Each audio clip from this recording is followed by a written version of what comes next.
And welcome back to Hero Power, episode 22. I am your host, Avantes, and as always, I am joined by my co hosts, Zeroshio Yo. and Versika. What's up, guys? Hey, gals. Haha. So, we want to welcome everybody that's in chat with us already tonight. It's awesome. Thanks for being here so early, guys. We love having y'all. All right.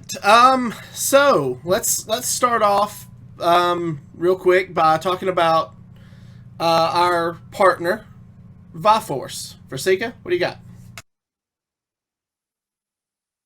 You're muted.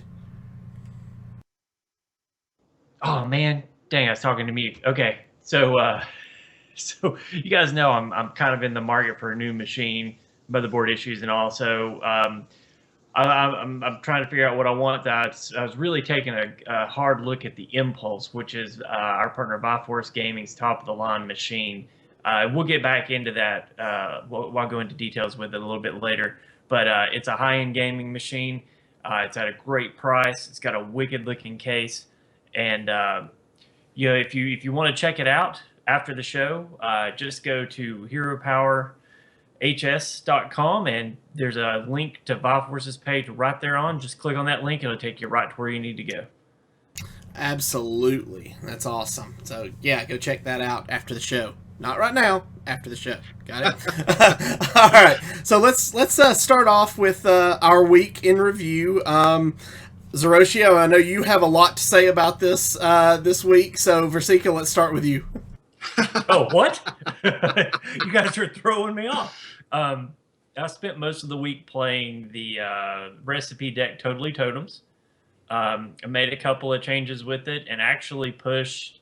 I was down to rank 18 and pushed from rank 18 to 12.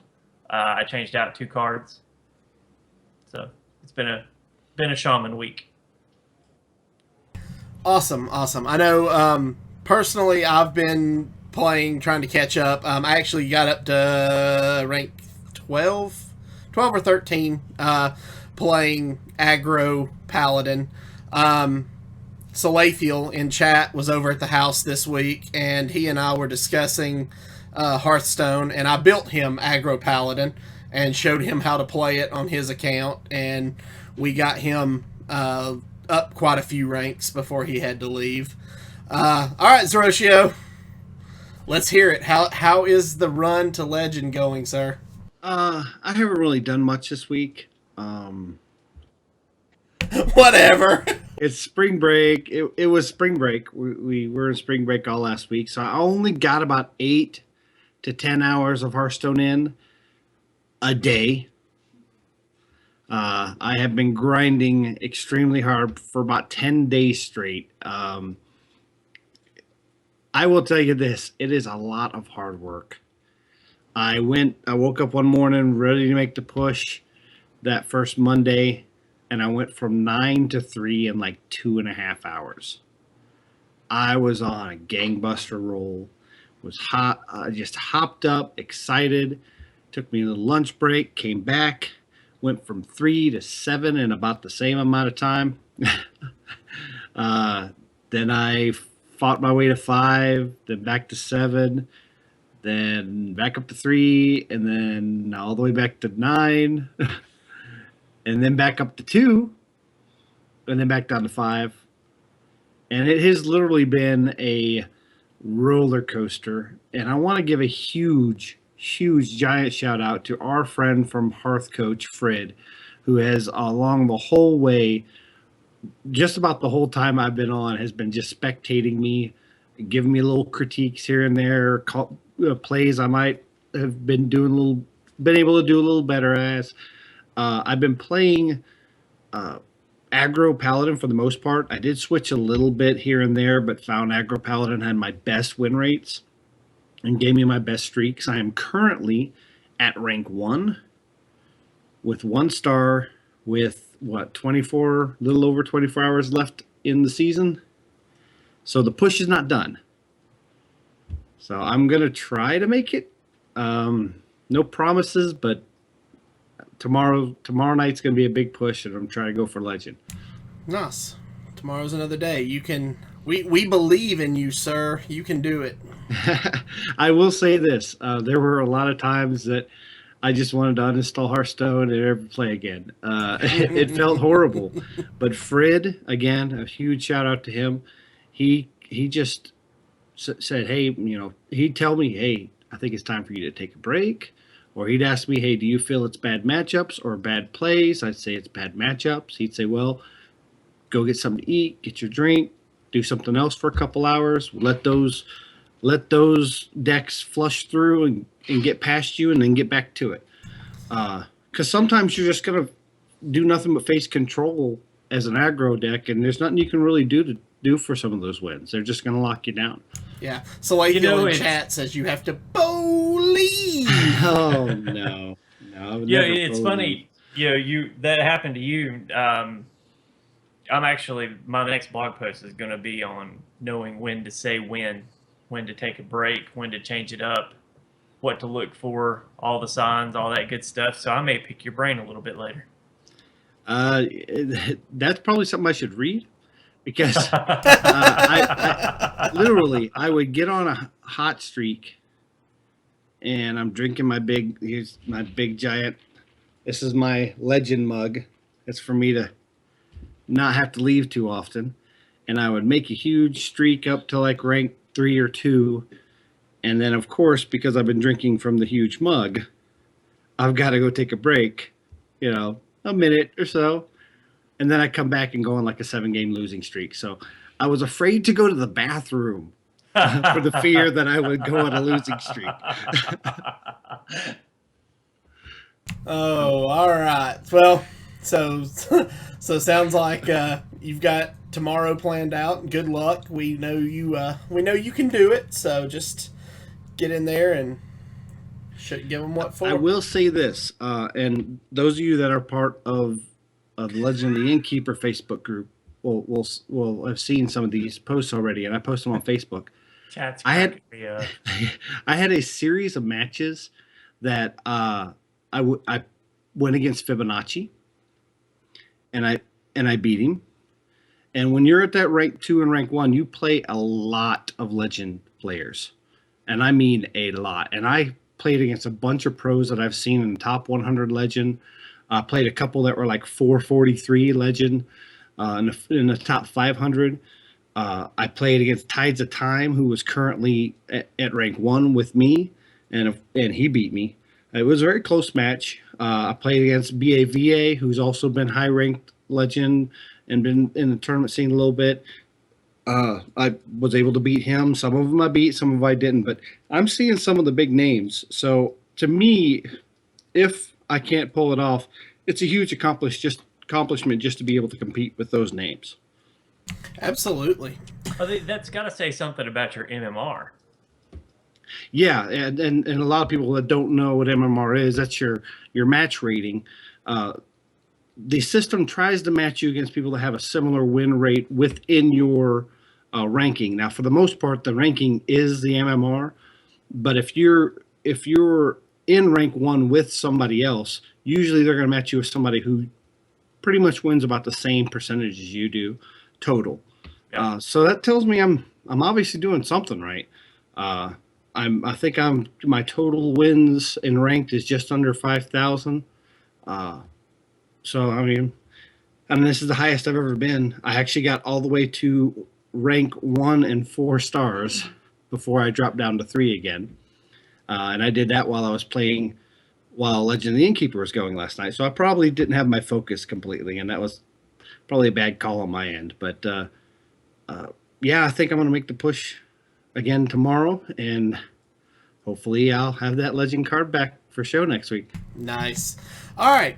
Let's get into our listener emails and iTunes reviews, because we did have both this week. Our first email is from Ducharmo, and it says, "Hello, Harry Potter." Oh, wait, no. Hello, Hero Power. It just said HP. It threw me off. It says, "Love you guys. Keep up the good work. You guys were talking about the silence mechanic possibly being too powerful. I feel that silence can be powerful. While there are several silence cards, there are only two that are broad silences, and obviously that is the Owl and the Spellbreaker. One big reason why I don't think they see play is that the 2 and 4 mana slots are filled with insanely powerful minions like Piloted Shredder, Shielded Minibot, Mad Scientist, or Haunted Creeper. To insert an Owl or Spellbreaker, you'd have to give up one of these spots. However, with many of these minions leaving the game, those slots will be open again. If the game stays in its current state, the Owl will find spots in decks because of its power. You might even find that the Owl will become the new Piloted Shredder, one in every deck. So I do think it will need to be changed. Here's my suggestion. I say you keep the silence mechanic the same, but only silence the minion for your turn. This forces the silencer to use it as a combo. For example, turn 8 Paladin plays Tyrion. Then the opponent, a mage, silences the minion, then blows it up with a fireball. The mage had to waste a fireball to clear Tyrion off the board to get any use out of the silence. If Tyrion isn't silenced, it goes back to its normal state at the beginning of the other player's turn. That's my idea. What do you guys think? Apologize for this being long. Hopefully you guys can put it on the show. Don't worry about it being long, DeCharmo. We love to hear from you guys. Well, I wish you wouldn't have put that at the end, because by the time we read that, it's too late. It's already on the show.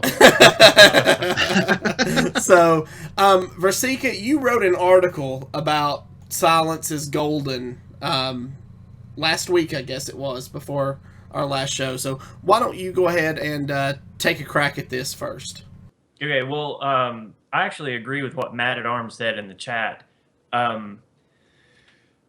I believe that the 2 and the 4 slots are going to be taken by new cards. Seen a lot of cards kind of either already in that mana range or close to it. I think what you're going to start seeing is this new expansion is going to be taking the place of some of these cards that have rotated out, more so because it allows the rest of the deck to be familiar, at least at first, and they can replace those slots with newer cards, and it'll be trial and error until they kind of figure out how everything's going to interact. And then I think you'll see another meta shift once everyone kind of figures out how everything really was supposed to work together, and then how we're going to break it, because we always break it. That's why they have to do these constant adjustments, is we think of things that either they didn't think of or didn't think that we would think of, or the creative juices get flowing, so on and so forth.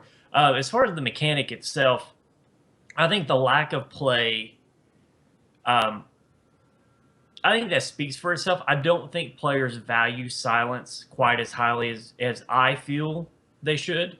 I think it's a very powerful tool, and I think one of the reasons, and the reason I wrote the article, is because I was reading threads and people talking about how Tyrion Fordring was overpowered, and I'm sitting here thinking he's not.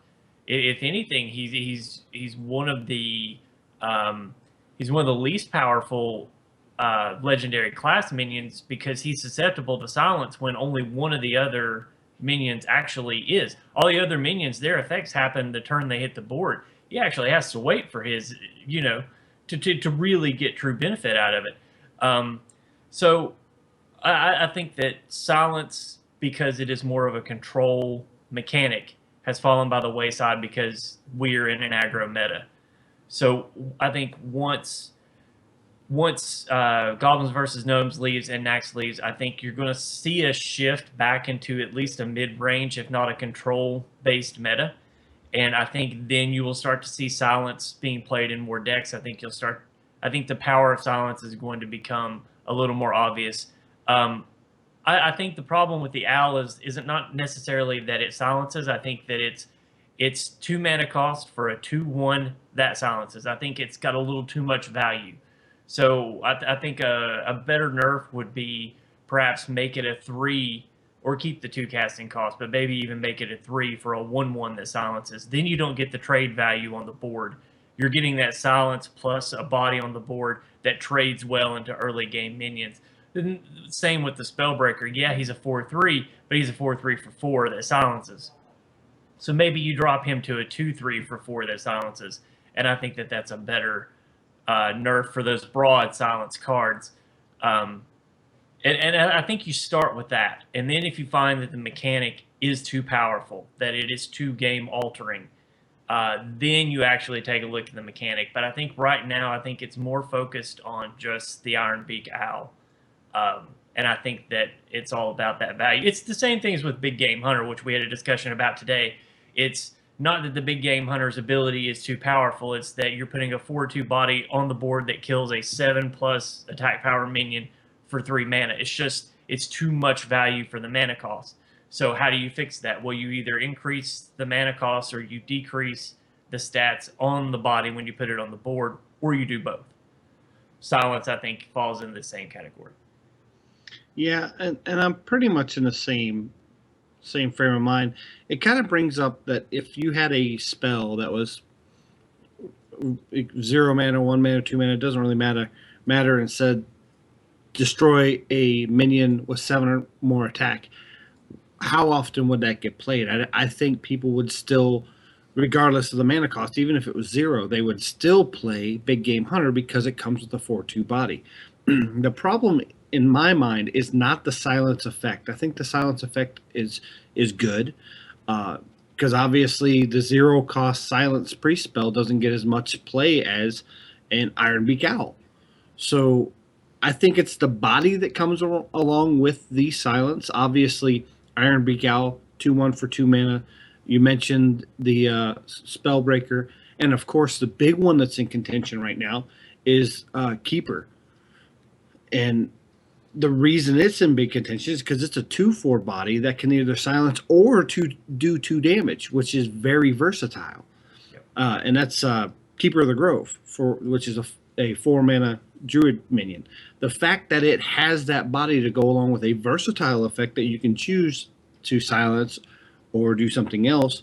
Again, if you had a spell that was 0 mana, silence or choose one, silence a minion or do 2 damage, I think that Keeper of the Grove would still get more play than that spell. It's not the effect, it's the body that goes along with it. And because this is a minion-driven game, you're going to always have that problem.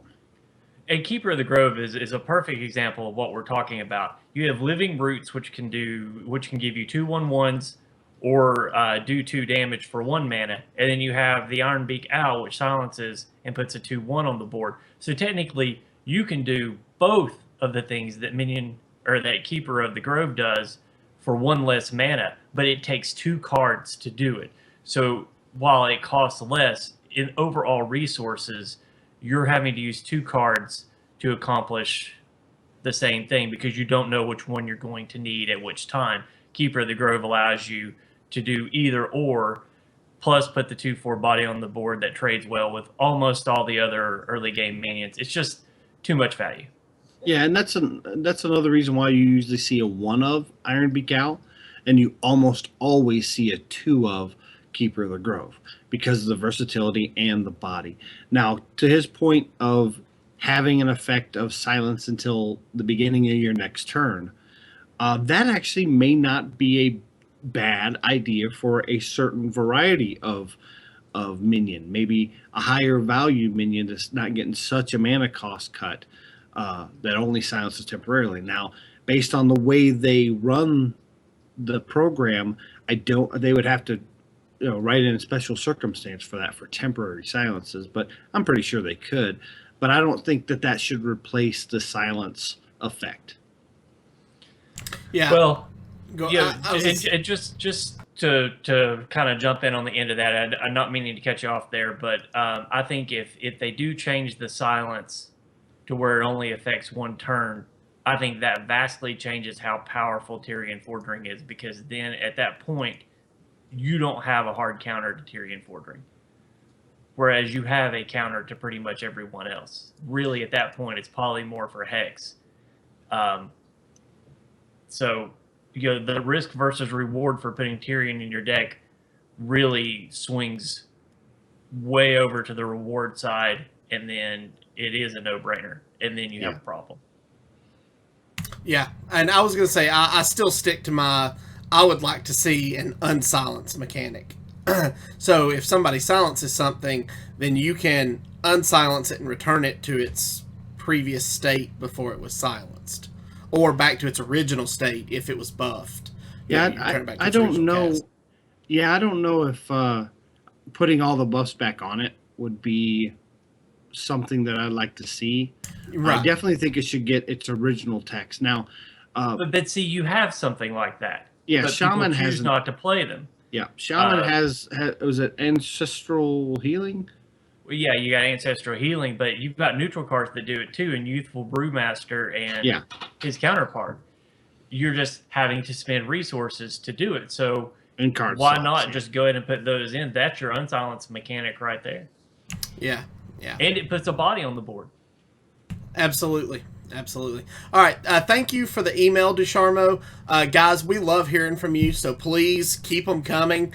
Anything you have questions about as far as Hearthstone or the show, please, you can send them to Hero Power Podcast. Hero Power Podcast at gmail.com. All right. I'm here for you, bro.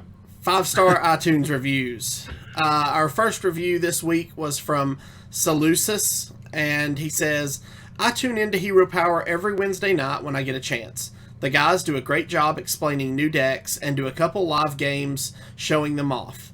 They also reach out and have guests come on to show off decks and just talk Hearthstone. I definitely recommend checking out the stream or podcast if you're the least bit interested in Hearthstone. Thank you, Seleucus. We love we love doing this for you guys. That's the whole reason we're here every Wednesday night. And our second iTunes review is from Joey SS00, who just so happens to be with us in the chat room this evening. He says, I stumbled across this podcast a few weeks ago and I love it. The host seemed very kind and genuinely interested in helping the podcast listener. If anything, you should listen to the weekly eulogy segment, which will make you laugh. I've added this podcast to my rotation. Thank you, Joey.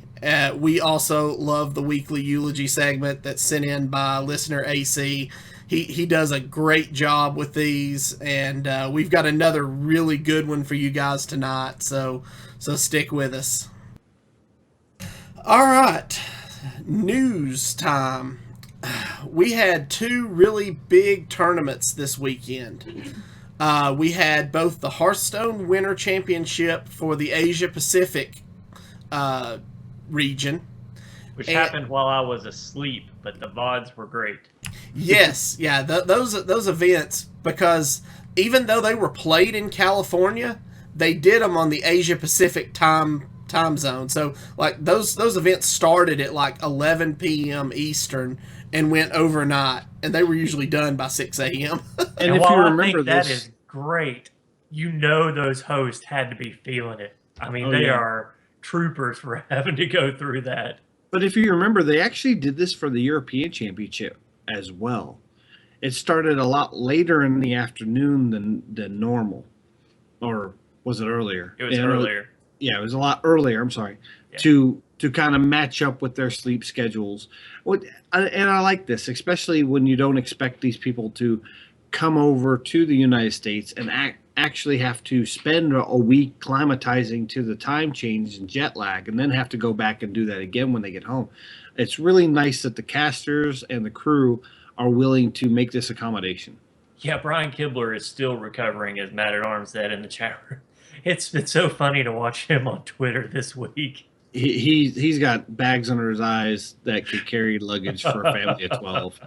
He really does. So in the APAC, our final four were Handsome Guy, Navi OOT, Pin Ping Ho, and I'm going to butcher his name, Dadani,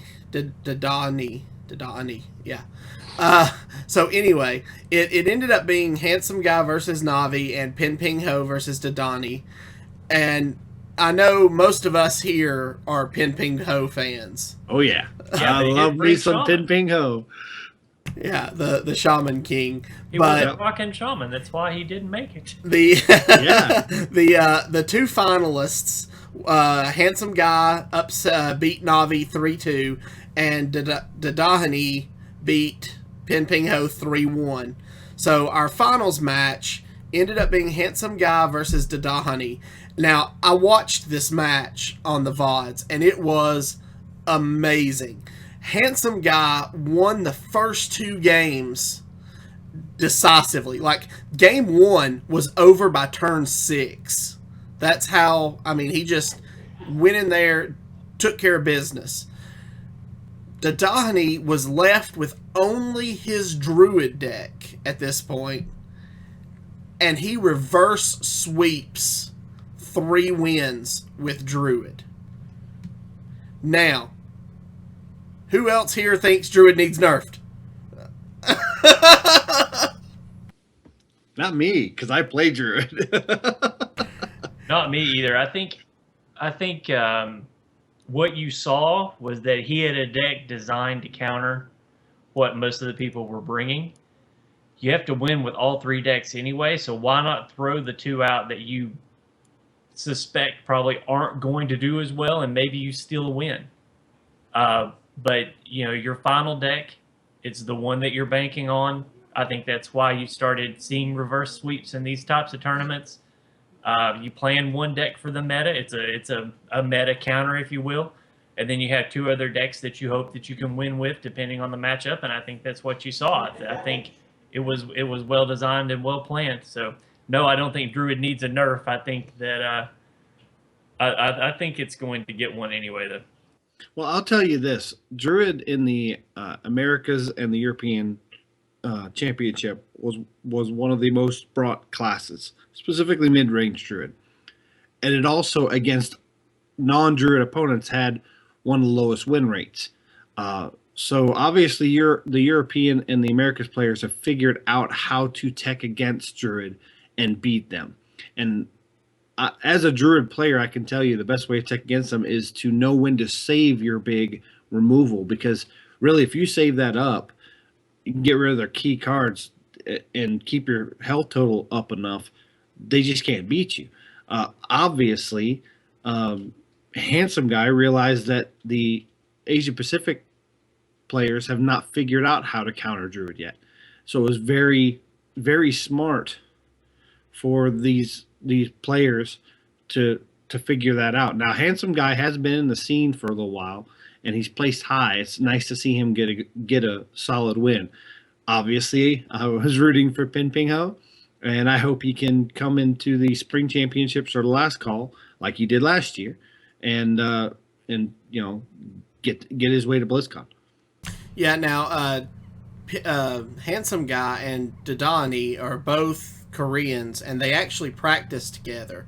So this was a big win for Korean Hearthstone to have both make it to the finals, and one punching a ticket to BlizzCon, obviously. So it was really good tournament this weekend. Actually, just from what I've seen so far, and I know we're not talking about it because everyone else is talking about it, from the cards that I've seen, I believe Shaman will actually be thrown back into the meta. I agree. So Very much so. Shaman is getting some buffs, and we'll talk more about these cards once we have a more full release. We'll pick out some of we'll cherry pick some cards. So you probably won't see us do a full release. We will do some pack openings and talk about the cards there when the release happens. But yes, Shaman is going to get some much needed boost that isn't niched into trying to get you to play Murlocs or trying to get you to play Totems. It's going to be just an overall boost to the class. Yes, I think mid-range Shaman is going to be very strong. And if you are looking for card reveals and you're looking for new card release news, a lot of the podcasts are doing those. Specifically, we listened to LOTI last night, Legend and Keeper, and they in depth talk about each card as they go through. So check out some of these other podcasts that are going through and giving you their takes on it. It's worth listening to. We just feel like it's one of those things that by the time our show rolls around, it's already been gone over till everyone's blue in the face. So yeah, and to kind of push Legend and Keeper again, they talk about it from a standpoint of not really knowing the tournament meta. They're talking about the cards from a standpoint of just being a regular everyday player that gets a few games in every day and just grinds on the ladder in the mid ranks.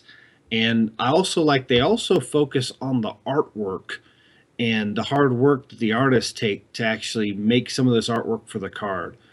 So if you're a big fan of art, Legend of the Innkeeper will definitely. They have some very accomplished artists over there.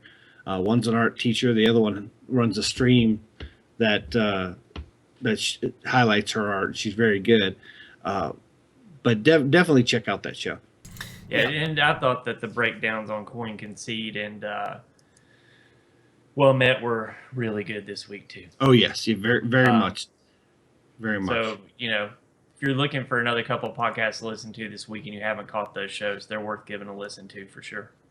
All right. The other tournament we had this weekend was Heroes of the Dorm?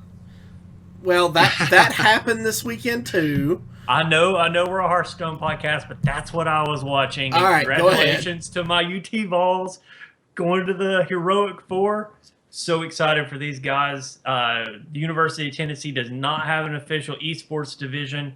Hopefully this will be the kick in the butt that they need to really get their act together and thanks and to Rafflecopter. get to going. Yeah, Rafflecopter is just a beast, but Gutslug did really well too. You talk about them not having an esports division. It's funny because today the University of California, Irvine released an official press release that they are starting an esports division officially at the school. They're building a gaming arena that's going to be, it's going to have gaming PCs, a stage for competitions, and a webcast studio in the student center at UC Irvine. And they're going to be giving out 10 scholarships to 10 players to go to school to play for their esports teams. I'm excited that this is happening. I'm coming, really, guys. Really hoping that this Heroic Four showing will get the University of Tennessee on board. I've been tweeting at them all week. I actually tried to tweet at them today when I received the news that UCI had officially announced their esports, but for some reason the Twitter wouldn't go. So I'll tell you now, if We Be Volin, isn't that what they're calling them? We Be Volin is the name of their team. We Be Volin, head by Rafflecopter, decides to win this all, and anybody from any part of the University of Tennessee athletic department listens to our show, please consider trying to find a grant and find a way to start an esports team. If you want to do some local tournaments and talent searches, I know some wonderful, talented gentlemen that live close by in Maryville that would love to cast some of your events for you. We obviously publicize on this show for you. We really would love something in East Tennessee. Well, I mean, heck, at this point, I just want them to be able to represent our colors. Yeah. I mean, give them jerseys. Let me buy a jersey. I want a UT Hearthstone jersey. Or a Hearthstone jersey, especially a Hearthstone jersey, but I would love a Heroes jersey as well. We have events all through East Tennessee that publicizing for this and getting crowds and selling tickets will be no problem. There's Fanboy Expo that happens this summer. Definitely Connooga and Chattacon down in Chattanooga. There's lots of different expos and conventions that happen in Knoxville. This is something that can easily happen. It just needs a fire starter, and I think the team of Weeby Volin from the University of Tennessee Knoxville and Rafflecopter doing what they're doing great right now is the stepping stone we need to push this at UT. And I'll stop on that. Okay, absolutely. So the other Hearthstone tournament we had this weekend was the Insomnia True Silver Championship 2. It's the second year they've run this event, and they bring in a lot of big Hearthstone players from around the globe to compete in this event. Just as an example, your top 8 in this tournament were Powder, and I always butcher his name, Shiso, I can never say it. XIXO. Zixo. Zixo. That's it. Zixo. You had Who Zalay. are you talking about? You had Dog. You I had was Lost lost, too. Coach. You had Ness. You had Pokervok, and then you had another gentleman, another German. Who went. His name is C4M Lan. I'm not real sure how he pronounces that, but he was the only real relative unknown going into the top 8. And of those top 8, our final 4 players were Powder versus Dog and Ness versus C4M Lan. Yeah, I believe that's Camlan. Camlan. He uses that leet speech pronunciation. But yeah, Camlan. He's been in a couple smaller European tournaments, and he's had a pretty good showing in the past. Yeah. So your finals for this event were Dog versus Ness. Now, everybody knows Dog's a member of Team Liquid, and Ness is a local Brit. The tournament was held in Birmingham, in Great Britain, and the finals for this match went all 5 games, and it was fantastic to watch. It was a nail biter. Dog. I always feel like when somebody talks about Dog's Hearthstone play, I always kind of associate him with Rogue because he is such a good Rogue player, and he brought Rogue to this event, and he was playing Miracle Rogue specifically, which we talked about back in episode 17. But man, that match, if you go look at it, go watch it, and after the show, it was so just a textbook Hearthstone play. Did either of you guys watch it? Oh yeah, I'm a huge Team I'm Liquid fan. So anytime Savits or Dog's playing, I'm probably tuning in. Yeah, So, I missed that one. Who ended up taking that final match? actually, they went to Game 5, and Ness pulled out a win with, and he won with Elise Priest.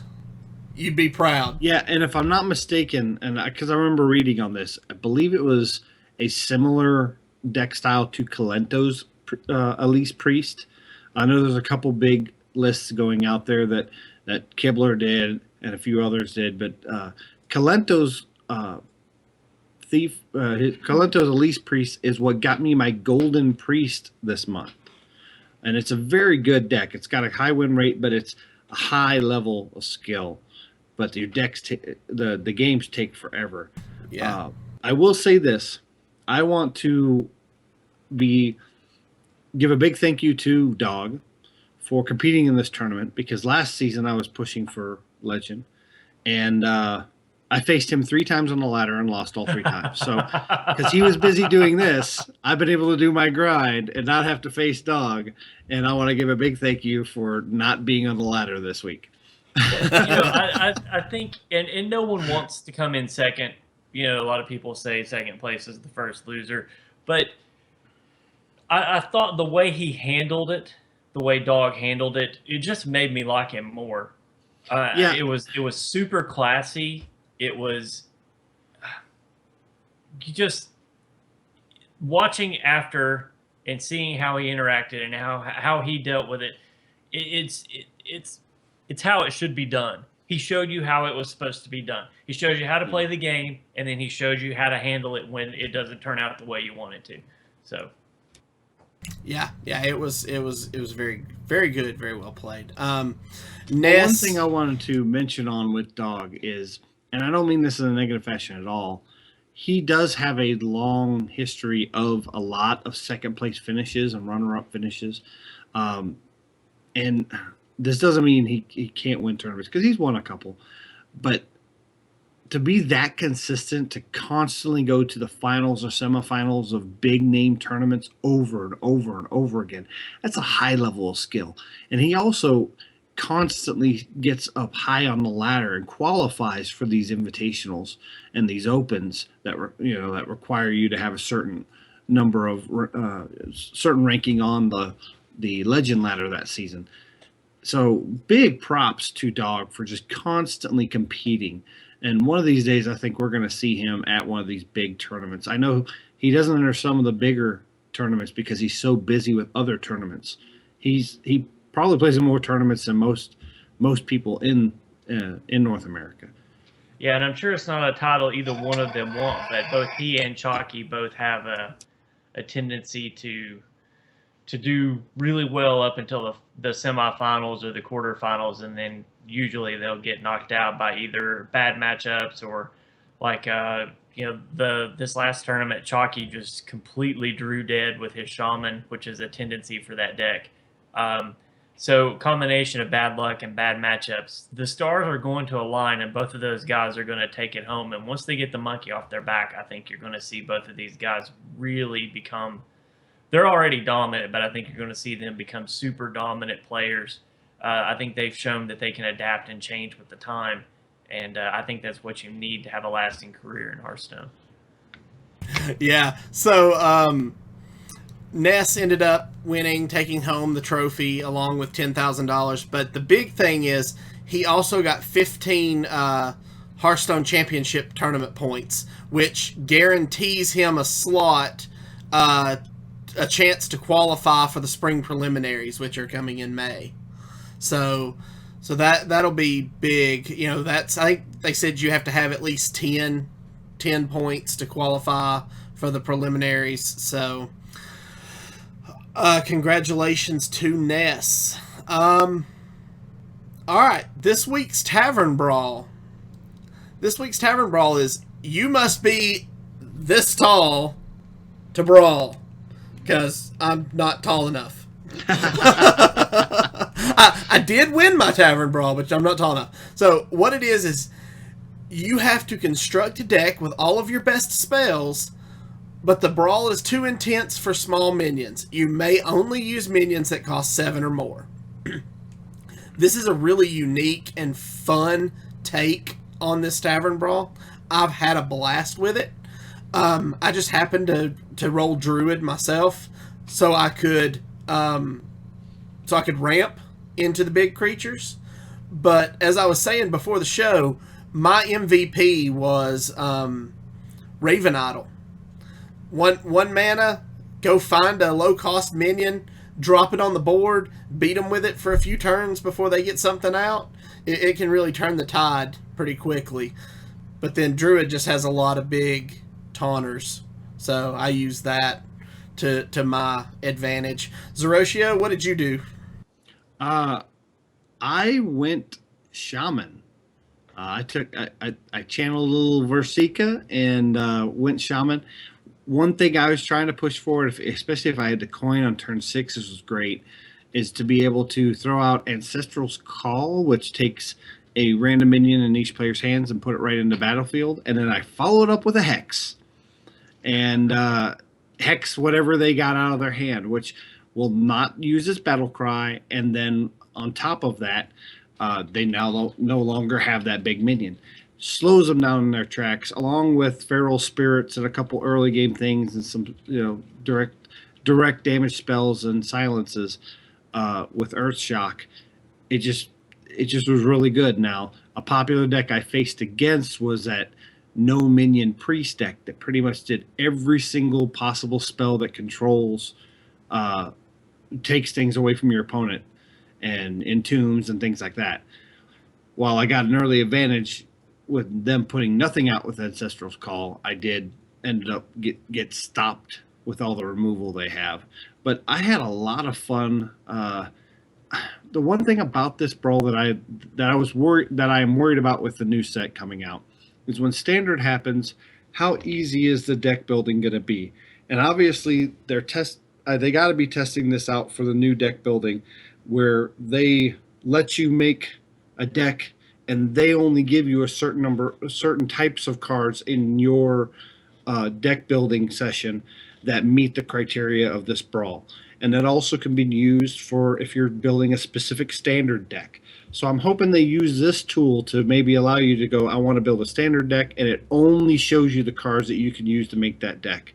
Because when I first saw this, I thought, I wonder if I can make anything but then it's going to tell me it's invalid? Or will it only show me 7 mana minions? And sure enough, it only shows you 7 mana minions. And I think that's great. Versika? Oh, you know I went Shaman. Come on, really? Did you even have to ask? Seriously though, AC and I, we were talking back and forth, and we just, between the two of us, I'm sure that we single-handedly made a bunch of people just delete Shaman decks across the board. I actually went in with 8 weapons, 8 total weapons. I had 2 of each of the Shaman weapons that are available, and used Molten Giants and Mountain Giants along with Ancestral Spirit and Ancestral Recall, I think. Or no, Reincarnate. Wind Fury was a great addition. I once again relied on hexes for the first couple of turns that they put their guys out, but usually by the time I even got to turn 7, they were already below 10 health. So Doomhammer was by far my MVP. Nice. The one thing just to kind of chime back in, the one thing that I really liked about this brawl, and I love it whenever there's a brawl like this, a lot of times you run into it and you try a few things, but when it comes to Friday or Saturday, by that point, everybody's playing the exact same brawl deck because that's what works.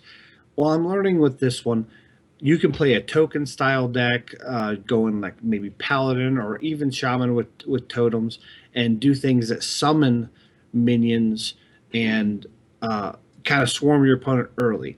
You can also go the big creature route where you're using more removal, trying to stall the game for those big creatures, and win that way. You can also go no creature route where you pretty much just you go straight removal and take your tools from your opponent and just stall the game out, almost go to fatigue. So there's lots of different ways, and I'm sure there's going to be some more new ones. I could see Warriors going more of a weapon build with this style, where you almost just completely go weapons because you know there's not going to be a lot of creatures, and by the time they do get out, you're going to have them half their health gone, and maybe finish them off with an Alexstrasza and some weapon hits. I really like the versatility of the decks that can be built with this brawl. Well, I'll say this. I hit one poor guy with 26 points of Ravenhold Assassin damage in one turn, and I don't think he'll ever look at that card the same way. Nice. So, all right, guys. I guess that means it's that time of the night. It's time we eulogize those that we will miss, those who will no longer be with us after Standard. Dear mourners, I have tragic, horrifying news for you tonight. There has been an awful accident. If, in fact, it's truly an accident. This news represents our single greatest loss to Standard format we've yet seen. They're all gone, my friends. All the mechs. Well, nearly all. Here is what happened, as best I can tell at this early hour. Flying Machine has crashed to a fiery end, with all remaining surviving mechs lost along with it. How almost an entire minion type could have fit into such a relatively small aircraft baffled at first. But of course the cause soon became clear. Mech Warper. That forever accursed cheapskate. Hoping to save on mana cost for a family trip to BlizzCon, kept using his unique ability to stuff in one more mech after another into Flying Machine, until it was far beyond its intended capacity. But so what, you might say? That doesn't make a Flying Machine crash necessarily, you might argue. Well, you would be right. Except that the last minion to come aboard was no mech at all. Yes. Blast Mage marked the final destruction of the mechs. But how? It only hits enemies, you point out. Yes. It turns I was wrong about one point.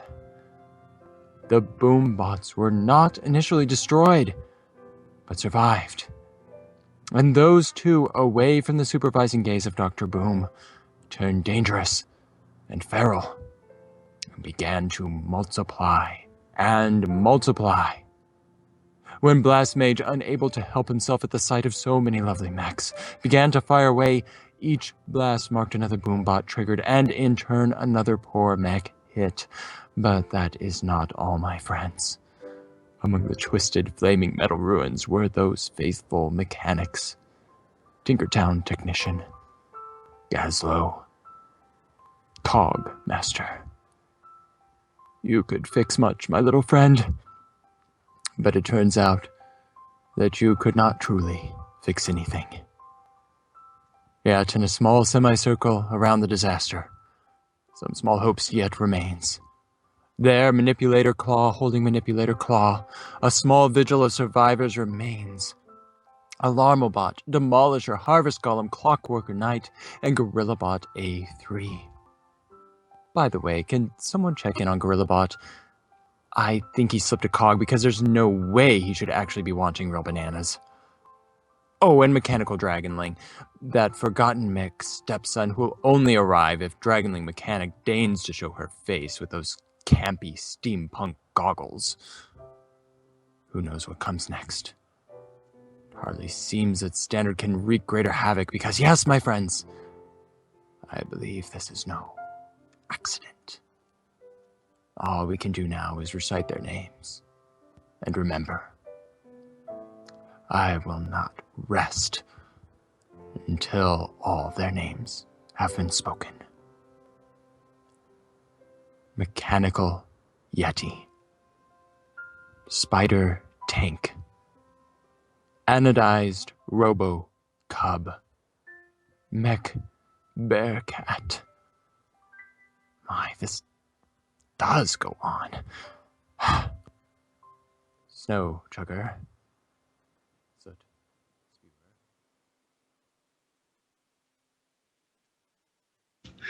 You used the wrong hand, Rasika. I've got this thing mirrored. I always forget. Oh, I love those eulogies. Those are great. AC, keep those coming in. For some reason, that one sounds like it's not done, but yeah, those. We love those. We love those eulogies. Oh. Okay. Are you I think muted, Avani's Avantis? muted. I think he is muted. I guess that maybe I am. All right. So that brings us to our deck of the week. Deck of the week. Which is not mech. Which is not mech. It's not mech, actually. Yeah. We missed the boat on Mech Shaman. Yeah. I wouldn't really call it missing the boat, but so Was better than catching the flying machine, evidently. Clearly. So as we mentioned last week, for the next few weeks leading up to the release of Standard, we're going to talk about these deck recipes that Blizzard just released. Last week, we showed the Ferocious Beasts from Druid, and this week we are talking totally Totems. Totally Totems from that so well. Shaman.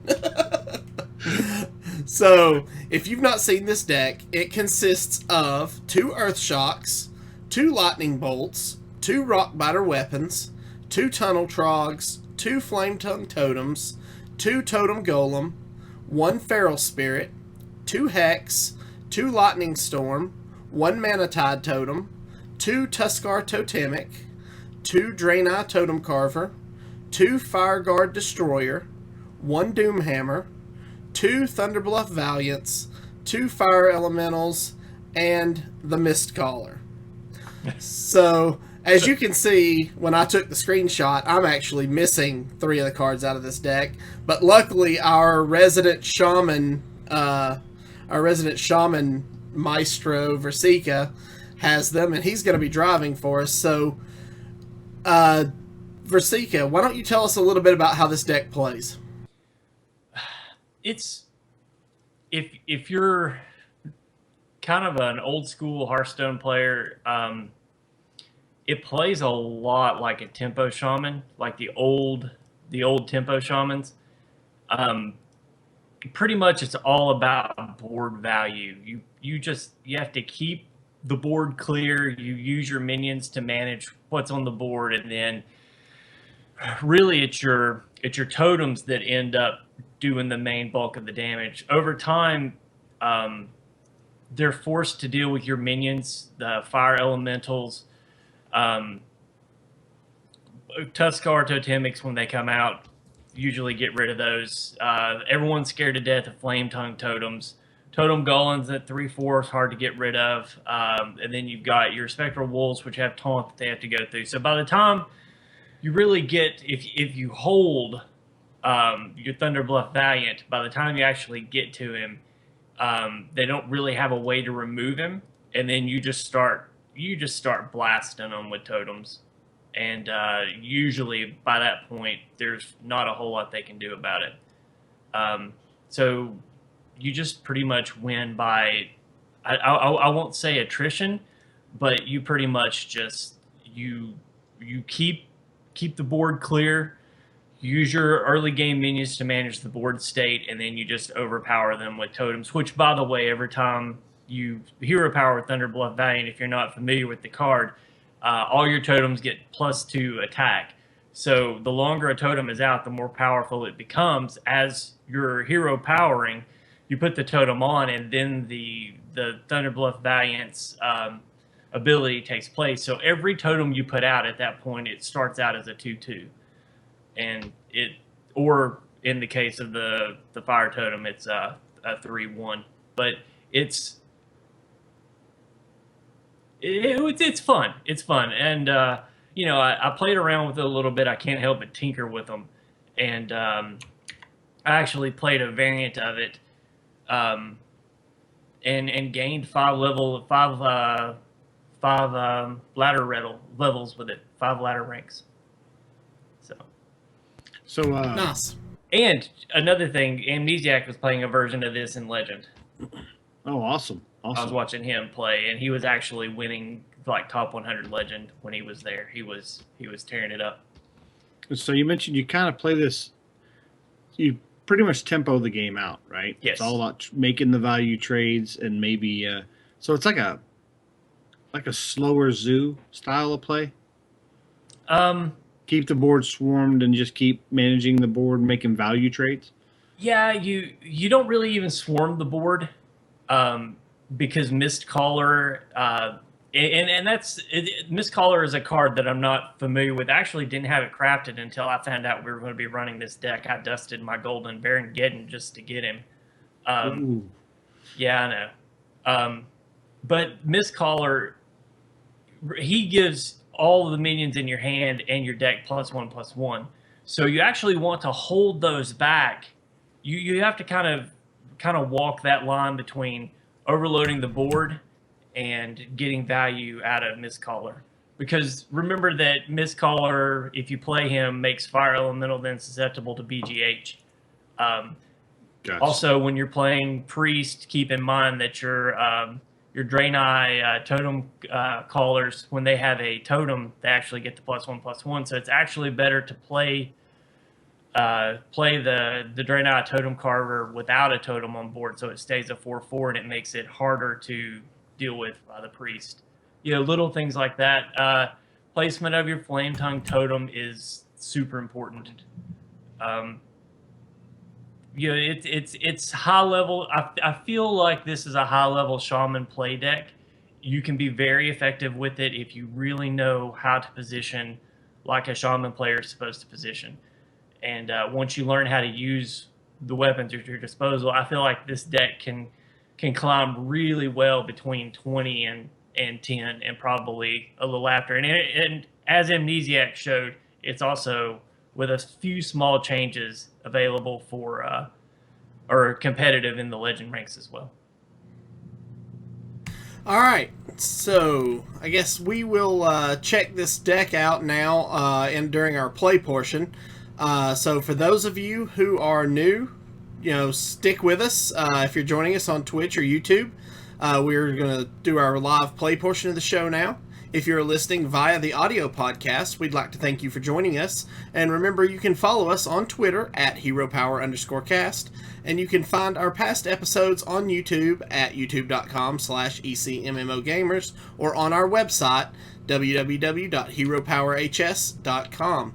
If you enjoy the show, you can help to support and improve it like our good friend Joey just did by joining our Patreon at patreon.com/heropower.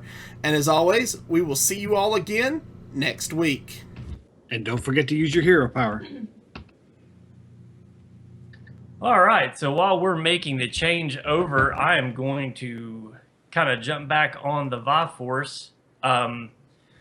So I spoke at the top of the episode about looking for a new machine, and I really have my eye on the Impulse. I'm hoping that I can swing it with some tax return money. At $1,350, it is a crazy good buy. It's their top of the line computer.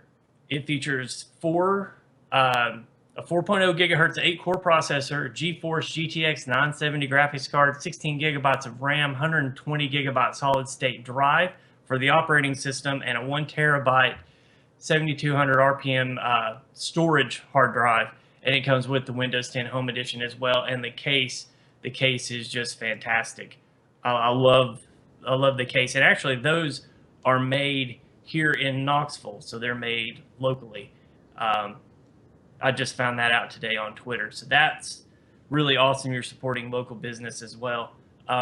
This computer, I compared it to other computers of the same specs. It's coming in at about $100 cheaper than the comparable computers that I liked in this price range. So for me, I thought it really, I think it really speaks to not only Viforce's quality, but I think that they understand what we need as gamers, and they don't put in a lot of extra fluff. And I think that's the mark of a good company. Plus, you get their support added on top of them through the entire process. They'll make sure that it's tailored to your needs. So, give them a shout. Check them out. Like I said, go to our website, heropowerhs.com, and click on the Viforce link. It'll take you straight to their page, and from there, you see all that you need to see. Absolutely. So now let's play some Totally Totems. All right, spectating me yet? I haven't started yet. That's why I was wondering. Yep, spectating. I've been challenged. Oh, wait, wrong button. All right, head into play mode.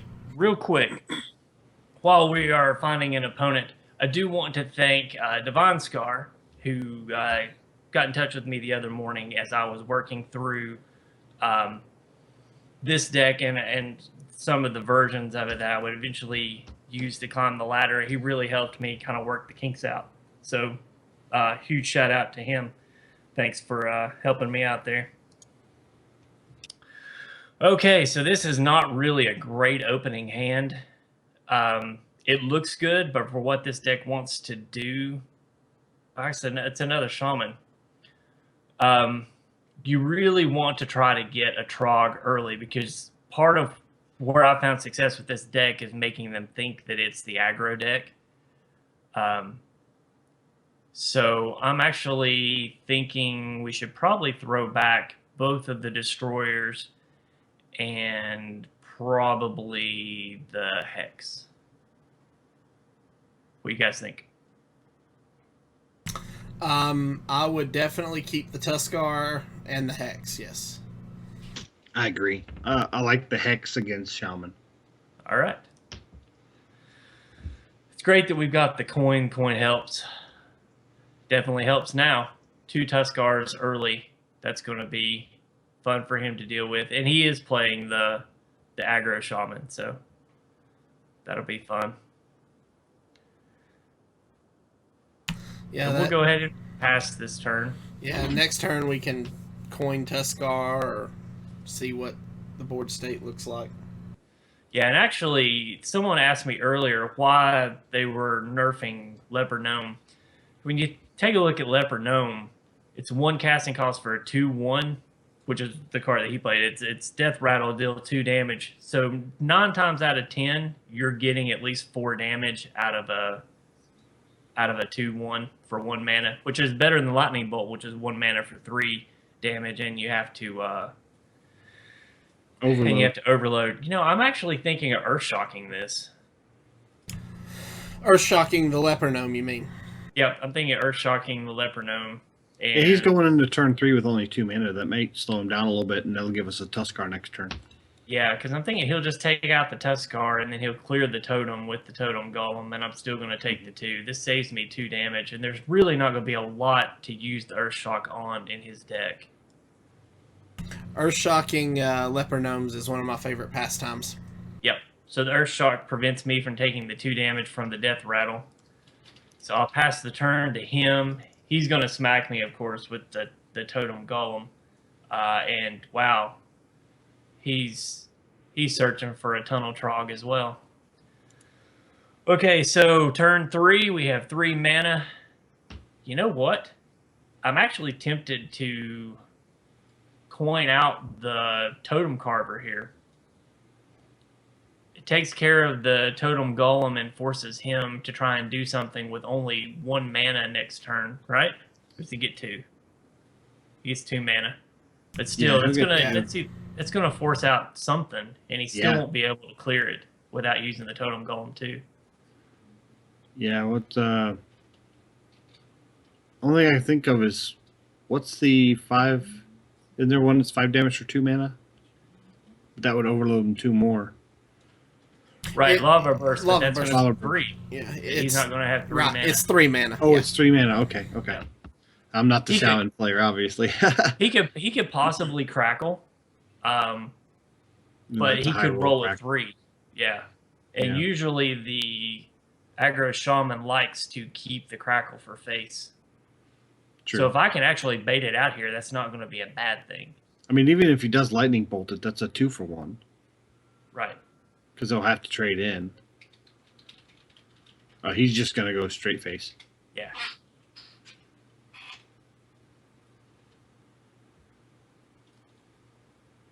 So this is where the board state really comes into play. I'm going to go ahead and lay the Tuskar Totemic first, and I'm going to lay it on the left side of the Totem Carver. Okay. This means that if I get a Flame Tongue Totem, it will affect both the Tuskar and the Totem Carver. Okay. I did. That was a good thing to point out, though, because I wouldn't have thought about that. Me neither. So as the Shaman player, I want to play most of my creatures on the left side of the board, so that when I hero power, my totems are on the right side, and that allows me great placement of the Flame Tongue when I draw it. Awesome. And actually, I'm going to bait out a Lightning Storm here to see if he's got it by throwing out my Tunnel Trog on the left side of the Tuskar. Do we go ahead and... Which one's more important a priority, to clear the Tunnel Trog or the Totem Golem? I'm going to clear the Tunnel Trog because he's still going to struggle to clear that 4/2. And now the Tunnel Trog to him is going to be a little... My Tunnel Trog, which I just played, is going to be a little more of an immediate threat. Okay. I'm sorry, Matt at Arms. Did I say the totems came in on the left? Totems come in on the right, so we need to make sure that we allow for the totems on the right by playing our minions on the left. Gotcha. So there's Lava Shock clearing off his, but this allows our Tuskar to clear off the Totem Golem on his side. And we actually have a Tuskar Totemic of our own, a second one that we're going to play. Is it too soon for the Feral Spirits? Right. I drew Feral Spirits, and the reason that I'm not going to play Feral Spirits is because I have 2 Fire Elementals in my hand that will overload me for turn 6 and not allow me to play a Fire Elemental. Turn 6 always needs to be open so that you can play a Fire Elemental. Gotcha. Joey in chat says you've got him on his heels in control mode now. Yep. And for this aggro Shaman, if you get them back in control mode, it's really hard for them to come back unless they can use those direct damage spells to your face. If they have to clear your minions with the direct damage spells, and a lot of times they don't lately they've been putting in one lightning storm, but that's it. They don't run two of, so they have to use that sparingly. Right. And what I did was I traded the Tuskar Totemic into his Totem Golem, clearing that. He just played a Lotheb. So now it's on my turn. The Lotheb hurts, but what I'm actually going to do is that the Lotheb needs to go. Do you think the fire elemental along with the Tuskar Totemic would be a good clear? Well, I have a Stoneclaw Totem on the board. So what I'm thinking of doing is going ahead and doing 3 damage to the Lotheb and going to face with the others, forcing him to clear the Stoneclaw before he can get to one of my other, and I can finish him off with the second fire elemental. We haven't seen any lightning bolts yet, though. He could be saving. He's already hit me with 1 lightning bolt. One? Okay. Yeah. He hit me to the face with it when he used the Tunnel Trog. So I'm going to face with the Tuskar Totemic and the fire elemental. And what this is doing is I want him to have to trade into my stuff. I want him sacrificing his things at this point to control my board.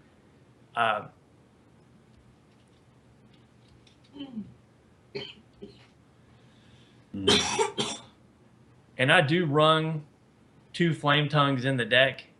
So now a Rock Biter is gone. That's one of his major ways of finishing me off. He actually had to clear that Stoneclaw to get to me. So he crackled the fire elemental, which is good. That's one less crackle that's going to go to my face. So he's having to use his removal tools to keep at me. So this is actually where at 14, and now that he's got a Stoneclaw of his own, this is where I need to clear. But I have a couple options. I have 7 mana. I have a Hex, the Feral Spirits, and a Rock Biter weapon. So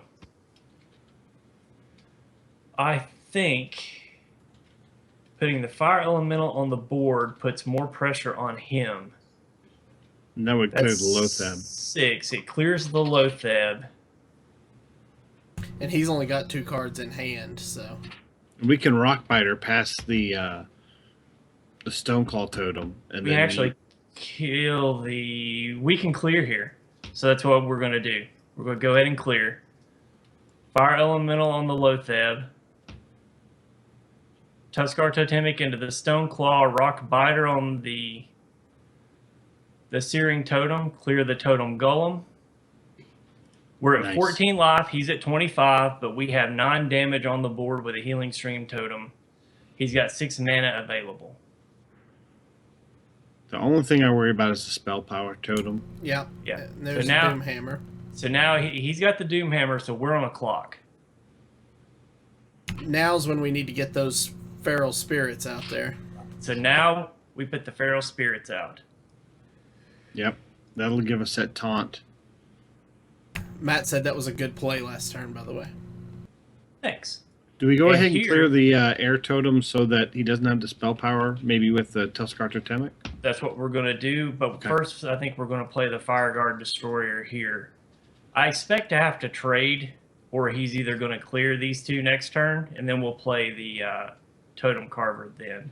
And we got a nice high roll on that Fire Guard. I got a 4, so he's now a 7/6. That's going to be a big threat. Yeah, the Fire Guard Destroyer is now a 7/6. That also, unfortunately, makes him a big game hunter target, but that's okay. That means he's playing resources to clear our board. And I don't think big game hunters usually ran in this aggro shaman list, and they also don't run Hex usually.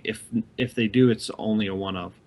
And he's only got 1 card left in his hand now after putting out the Whirring Zap-O-Matic, silencing one of our Spirit Wolves with the Ironbeak Owl, and then toteming up.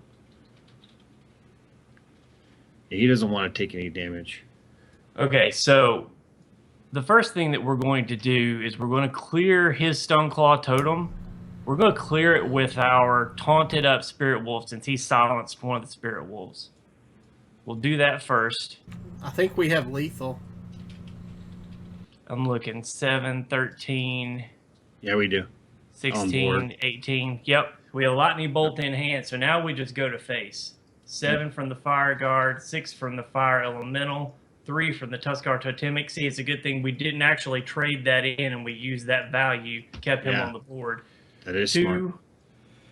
with the spirit wolf, and then we'll lightning bolt him to the face. Awesome. Excellent.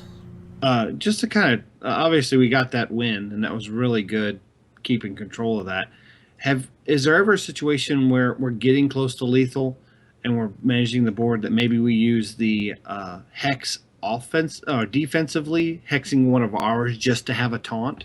Absolutely. When you get into that 15 range, you're in danger of being bursted down if he has a Doomhammer equipped because of the rock biter weapon. So you really need to keep track of what he's used as far as crackles, as far as lightning bolts, and where he has used those rock biter weapons. And that's why we bait that stuff out early. You play those threats on the board early, you bait it out, and then once he's used all his removal, then he has to struggle to find a way to beat you at the end. So if you know they're going to remove something, it's still sometimes smart to put it out just to get rid of some of their resources that would be lethal.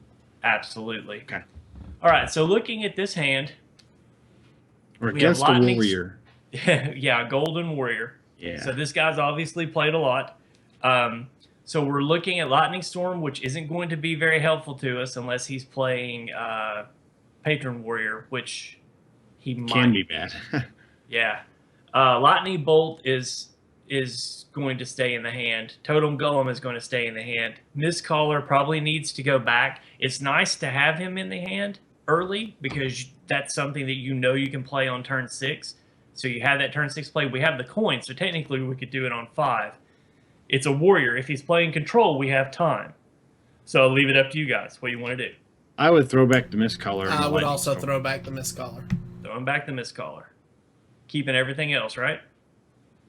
I would get rid of the Lightning Storm, but throw Lightning Storm back too.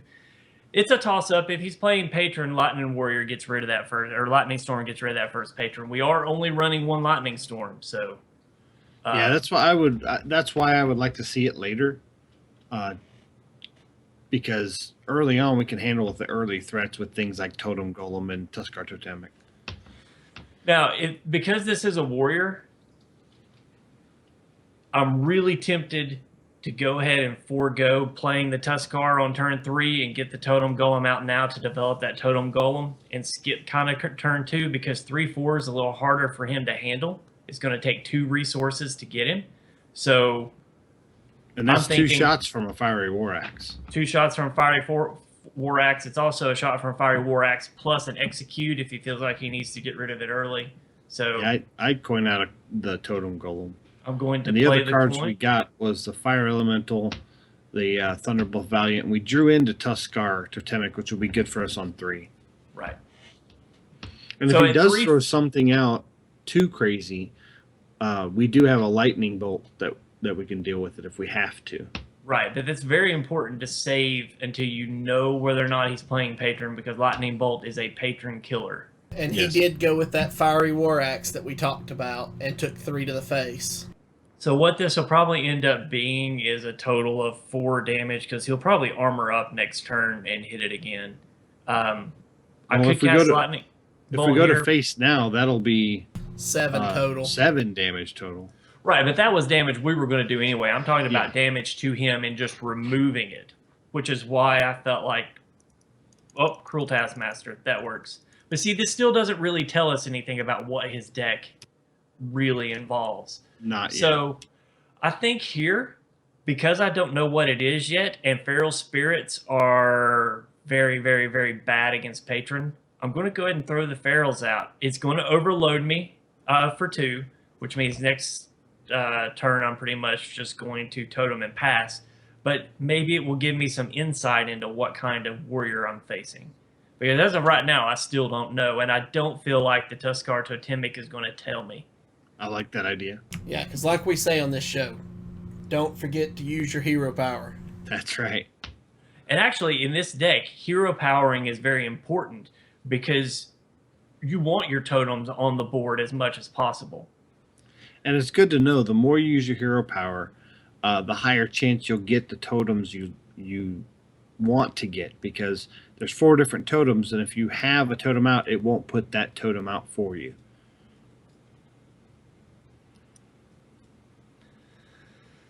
So once again, we don't really know any more information because Acolyte of Pain is used in pretty much every warrior deck. It's hard to tell when it's patron until you get to that turn 6. Control warriors tend to not use Whirlwind though, and if he's a patron warrior, this might be getting that 1/1 totem, which we rolled the Searing Totem. Okay, so Revenge. Now Revenge has been used in this this recent Control Paladin, not Control Warrior, Yeah. because of the threat of aggro right now on the ladder. Right. So it could still be Control. I'm actually thinking it is Control because I've not seen any of the other things that you would normally pair with that Revenge. So I'm going to go ahead and play the Tuskar Totemic, see what we rolled a Searing Totem. So now when I hero power, I know I won't get a Searing Totem. Exactly. So hopefully this is going to give me Stoneclaw. Spell power works too. So Wrath of Air Totem on the board. So we'll see where he goes with it. My bet is he'll probably run it into the Searing Totem so he can draw a card. Matt says he's pretty sure it's the Control Warrior because Patron doesn't run Revenge. Yeah, I'm thinking we're up against a Control Warrior as well. And the main reason Patron doesn't run Revenge is because it uses its health as a resource, and if you're too low, you just kill your own patrons. So what I'm going to do here is I'm going to start putting threats on the board. And I'm going to start, because I have 2 Draenei Totem Carvers in my hand, I'm going to hero power first so that there's another totem on the board. And then for 4 mana, I'm going to play the Totem Carver, and because of the 2 totems, it's going to turn the Totem Carver into a 6/6. So now that's definitely a threat he has to deal with. Maybe this is where we can draw out and execute. Yeah, that would be great to draw and execute out for this, since we have Fireguard Destroyer and Fire Elemental in our hand. So we go ahead and just end turn? I think, yeah. Oh, it's just one of the things that I tend to do is I tend to let my turns go a little bit longer because I'm kind of looking and planning that next turn out before it gets to their turn, just in case they have a wicked fast turn like his. And top for the win. Top decking the Hex right after your opponent plays a Dr. Boom. Okay, obviously hexing the Dr. Boom is the play here, but sequencing is important, because if we hex a Dr. Boom, that means we have to attack into the hex because it has taunt. So should we attack first and then hex it? Absolutely. So we're going to attack face first. He's armored up. He's got 7 mana because of the bash and the armor. So we hit him for 6. That takes him down to effectively 21. We're going to hex the Dr. Boom. And then that removes shield block as a huge, or shield slam as a huge removal tool. So now we actually have to be careful because now he could brawl. So we have a choice. We can get rid of, we can totem up, or we can throw a Fire Guard out or another Draenei Say we Totem just Carver. totem for now. Throw out the Totem Carver. We both said something different. Well, this may still encourage him to brawl. Most of these Control Warriors only run 1 brawl, so if we can get him to actually pull that out, it would be nice. That's what I was thinking, is get him to try to use his brawl. And in the Control Warrior version I've seen, it's 2 brawls are in that rotation right now.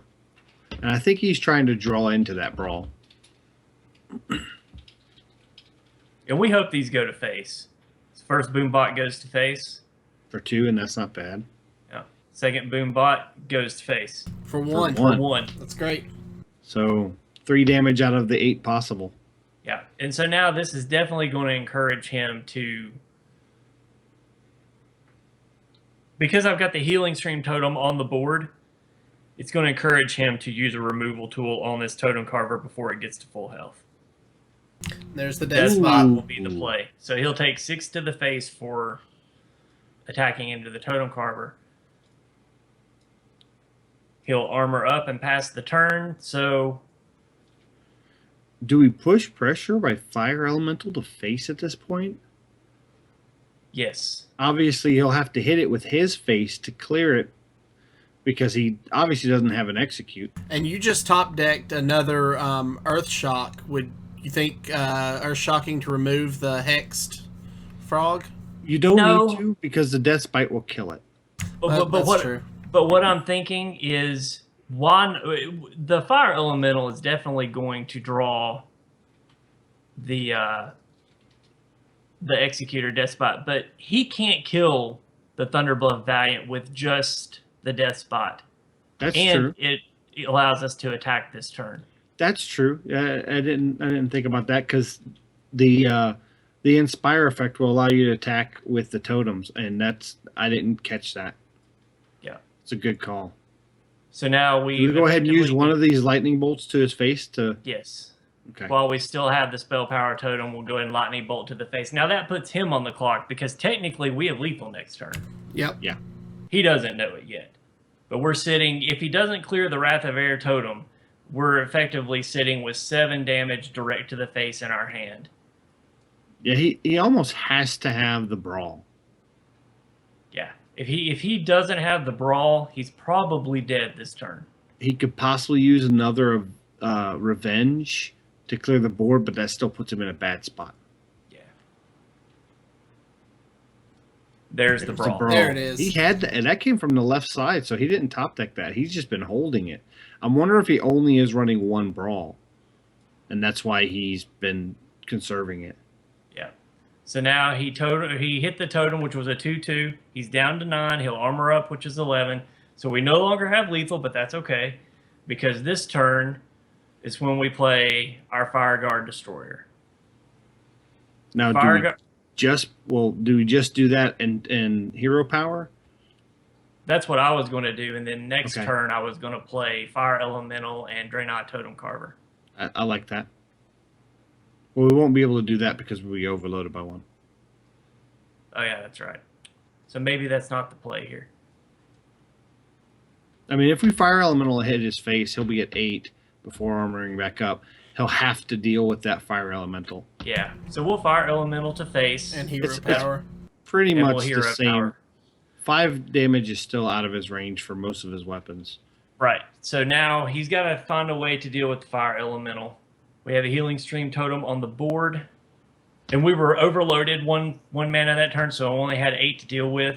Next turn we'll have the Full 10. full 10, and my bet is we'll probably play the Fire Guard Destroyer and the Draenei Totem Carver, and then follow up with the Lightning Bolt to the face. Golden Lightning Bolt to the face. I want to give a huge shout out to our chat room right now. We got Joey and Matt at Arms giving their predictions on what's going to happen in their calls. We really appreciate the chatter. We really appreciate you guys giving us your input on what you would play. And if you're listening to us on the download or the VOD, go back to our Twitch replays. You can replay the chat, and it's great to see what the chat room is thinking of our plays. Oh, and he crushed. Yeah. Drew A out full the 7 crush. mana crush, Yeah, which means he's running out of options. that's exactly what it means. So what I do now is I feel like we Totem Caller, and Fire Destroyer. Guard Destroyer. Yep. We save that Lightning Bolt. Yeah. Yeah, and Matt at Arms, he's got a good point. This is probably a Reno Warrior. Well, that's possible. If it is, and he's got the Reno, he will play it this turn. He doesn't have a choice. Yeah. And we rolled a 7 on that Fire Guard Destroyer again. Yeah, We rolled a 4 to roll get a 4. 7/6. We're getting That's really awesome. good RNG. We have on 14 damage on the board. Even if he tanks up, he's dead. Oh, and this is Chilmaw. Yep. This Yeah. is a dragon warrior. Shield slam onto the fire guard. It didn't kill it though. The reason All right. he's doing that So- is because he knows the 3 damage is going to happen, but we can just Earth Shock that. Absolutely. Earth Well, shock actually, it I'm and going to win. BM him a little bit. I'll go Hex him first. And then Earth Shock the Hex Yeah, and then I'll go Earth Shock the Hex. to let her know we had a couple ways to deal with it. And I don't normally BM, but it's a Golden Warrior. Not BM. We're showing him that that we had options. So next time he faces this deck that's in the deck builder, he knows how to deal with it. Nice. So Educating. one more? What time is it? 9 o'clock. 9 What do you o'clock. think, chat room? We got one more? You guys want one more, or are we calling it done? Do it. Do it. Squishy says do it. If All Squishy right. says do it, then we have to do it. Going in again. Which reminds me, I need to talk to Squishy later. They did some things to Sylvanas and Heroes of the Storm. That's right. They completely changed her kit. Mm-hmm. Oh, so Joey in chat room's asking, what 3 cards did I tech in? Okay, so the 3 cards that I teched in, as I actually took Miss Caller out, and I put in Alakir. Okay. And then the other thing that I did was I actually took out the Manatide Totem, which is in our opening hand, and I took out one of the Lightning Bolts, and I teched in Wind Fury. You ever seen a Totem Carver on Wind Fury? It's sick. Wow. Is that like drugs for a totem carver? So let's see here. Okay, so We this have- is another warrior. So go ahead and we know we're pitching Lightning Storm. Yeah. Early Earth Shock, I don't feel like does us much good. Except against maybe a Acolyte of Pain. It slows him down, but that's all it's going to do is slow it down. I would pitch all this back. Maybe keep the Manatite since we have the coin. Yeah, and I think we have time. So Okay. I'm in agreement. I say we pitch it all back but the Manatide. So we're keeping the Manatide Totem, drawing 3 other cards. And if he does get the Acolyte, we're also going to draw from the Manatide, so it's kind of a one-off. So, Okay, so we drew into Tunnel Trog, Rockbiter Weapon, Hex, and we drew to our second Tunnel Trog. Ooh, wow. So I'm super tempted to really double just Tunnel apply Trog? pressure and to double Tunnel Trog. the thing to keep in mind, though, is we don't have anything to proc the tunnel trogs just yet. Not yet, but if we get something next turn, that's a lot of damage. Okay. And that may put him on the defensive early. And if we can get rid of a couple charges of that Fiery War Axe going into turn 3, Manatide Totem will stay alive longer. Correct. So is that you guys comfortable with that play? Yeah. Oh, yeah. Yep. Yeah. Trog coin trog, says Matt at Arms. This also may give him the impression that he's playing the aggro deck, and it may tempt him to burn through his removal earlier than he normally would. Yeah. So, Joey, if we don't get anything on turn 2 to proc those, then yeah, we'll probably just hero power. Yep. Because so now we have a very interesting conundrum. I could Flame Tongue Totem now. It's going to hit him for 3, and then he's got a choice. He either clears the Tunnel Trog with it, or he clears the Flame Tongue. He'll probably clear the Flame Tongue, but I think I like making him have choices. Because this either way, drawing into an overload or having the Flame Tongue, it's additional damage and threats from the Tunnel Trog Right. anyways. So it's the same thing either way you look at it. So I would throw it on the Flame Tongue on the right, of course. Yes. Okay. Yeah, I'm sure he'll go for the tongue too, and that just lets our Tunnel Trog live a little bit longer, unless he's got the second Fiery War Axe in his hand. Warriors always go for the tongue.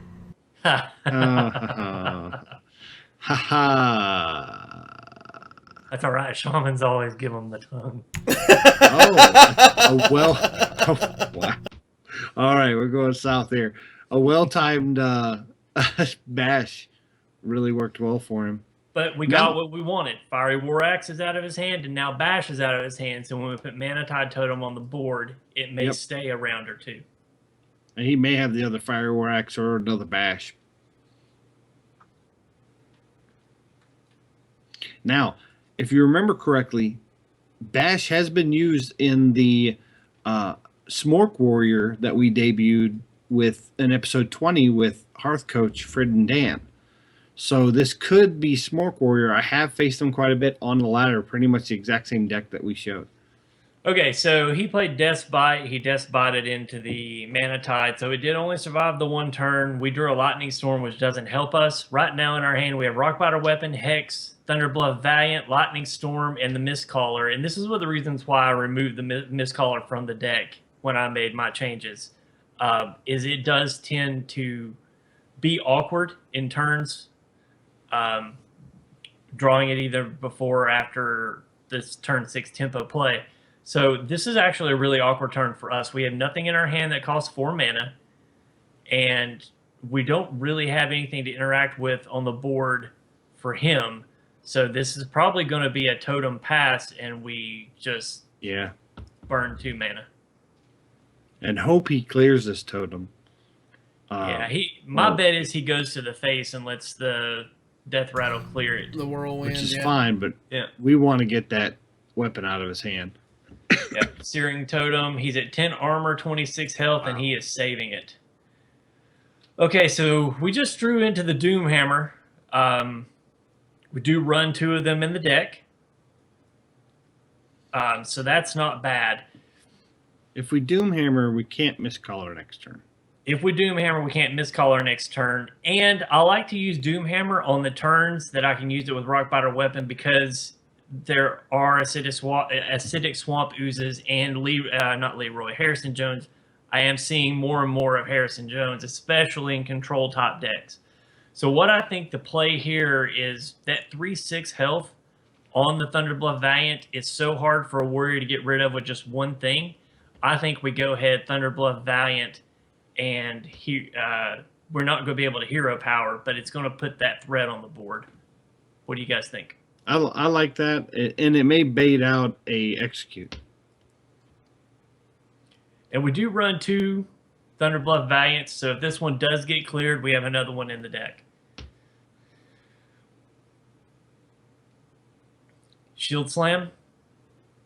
I'm hoping it's a Shield Slam. Explosive Sheep. Explosive Sheep.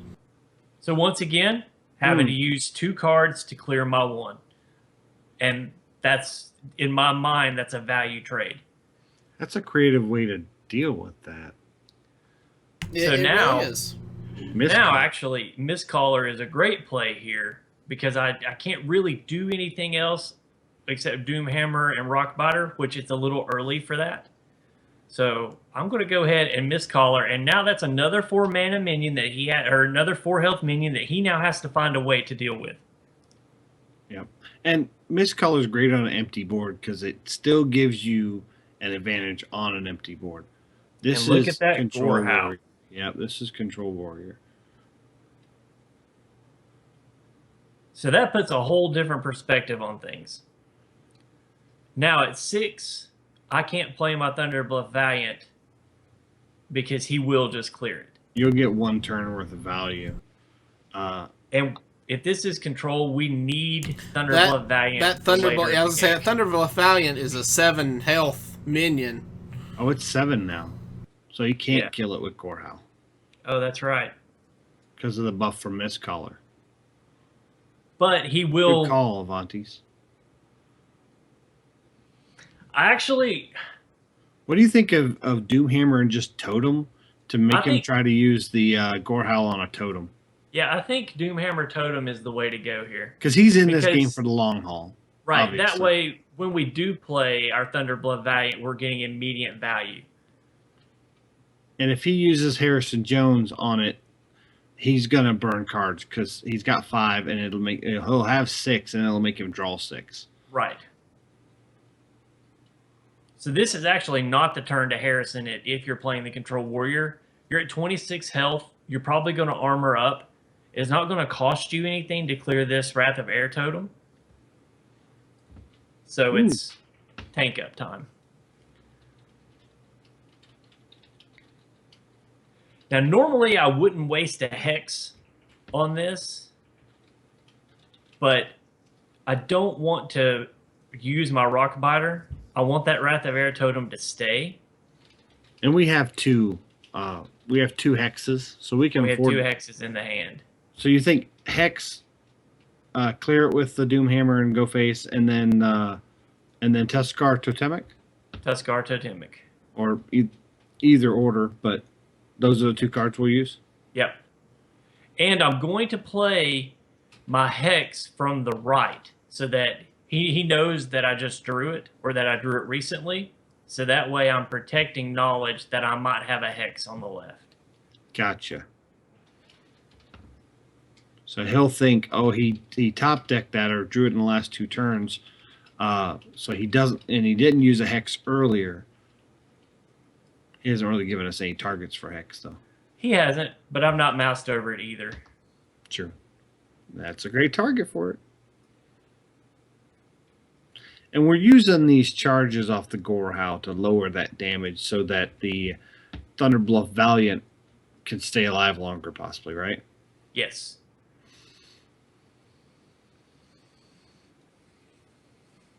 What do you think of hexing that, clearing it with the Totem Golem, and then rock bitering to do 10 damage to his face and get him down in that threatening range, so taking damage from Gorehow hurts?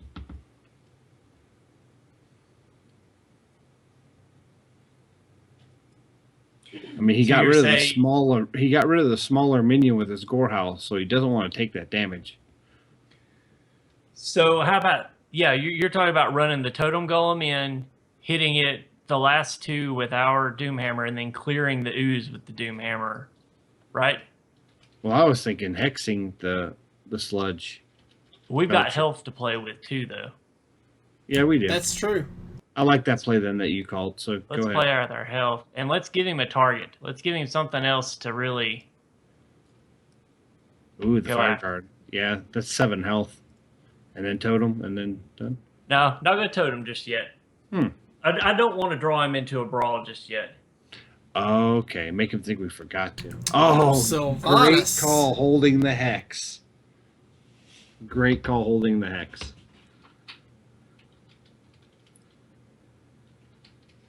And I'm wondering if he didn't throw out the Sludge Belcher thinking if he has a hex, he'll use it on the Sludge Belcher. That's what I'm thinking. That was a Okay, bait. So we have 9 mana. So here's what I'm thinking. I'm thinking we Thunderbluff Valiant. Hero power. Hero power. And then Earth Shock it? No, use the Wrath of Air totem to clear it, and then we rock biter the Doom Hammer and we hit him for 15. Okay, how are we dealing with Sylvanas? Are we going to Earth Shock the Sylvanas? Yes. Okay, because we won't have enough mana to hex it if Right. we... We're saving the hex for something bigger. Okay. I like that.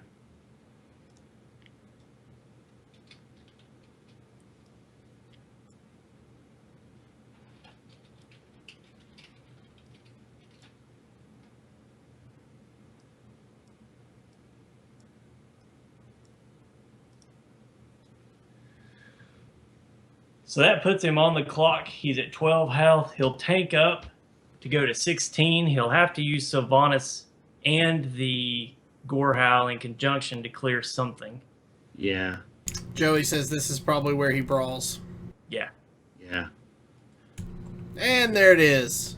Usually Sylvanas is a brawl setup, but that gives us some good targets to stay on the board, and our 4/7, Oh, that's the yes. perfect target to stay on there.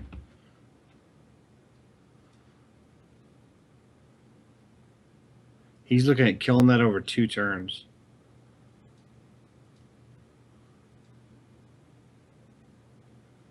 Oh, I love this. Tuskar Totemic into hero power.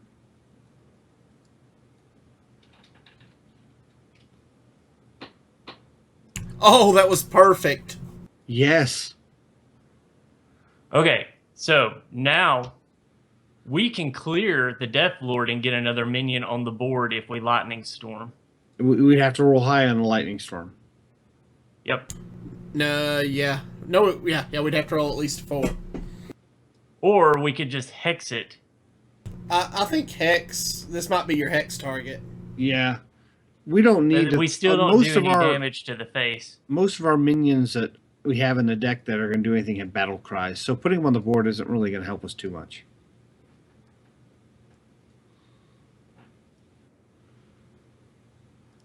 It's no damage to face, but he's only got 3 damage on the gore howl, so he can't clear the totem golem with just the gore howl.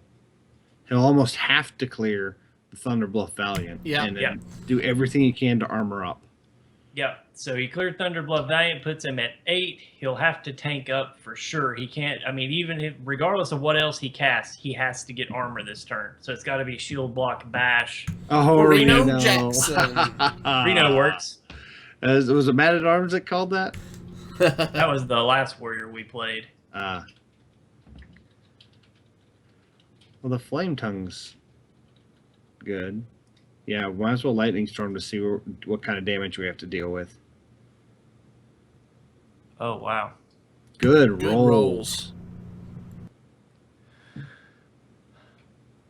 So I'm going to go ahead and totem and see if I get a healing. If I get a healing stream, this changes things.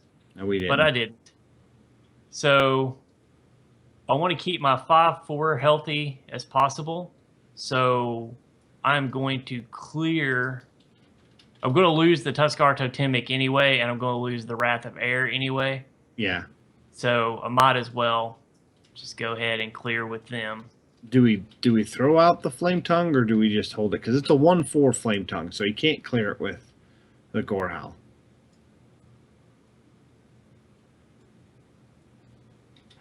Or do we save it for a surprise next turn? Okay. We'll save it for next turn.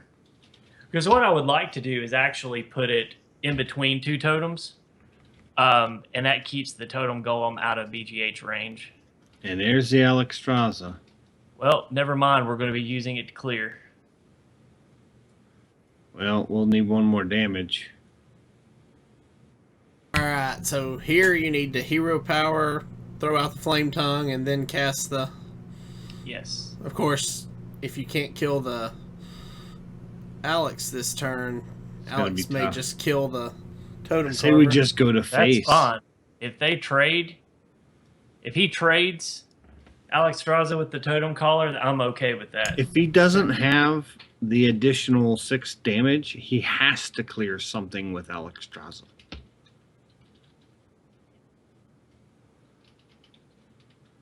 Why would he'll take take that? Execute it. Yeah, he's gonna Gore Howl the 8/8, execute it. Oh, he's trying to keep 8 to the Alexstrasza face. alive. Yeah. So we have to trade. But that's a lot of damage to his face. And now his Gore Howl is spent. Ooh, heal? Anti-kill bot? Yeah. Yeah. So Man. much heal. Healing Stream Totem into the Alexstrasza, clearly, right? Yeah.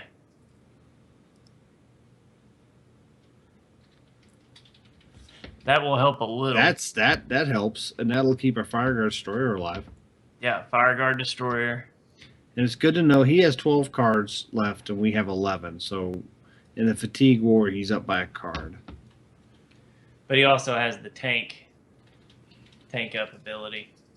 Yeah, exactly. So he's got us in the Fatigue. Uh-oh. And he just shuffled 2 Double mines. mines. And one thing to know is when you draw the mine, it has you draw another card. So Ooh. when you draw a Lightning Storm, I guess there were 2 in here. When you draw a Lightning Storm, you always totem first. Unless you have the get spell wrath, power totem already. And there you go. There's the spell power.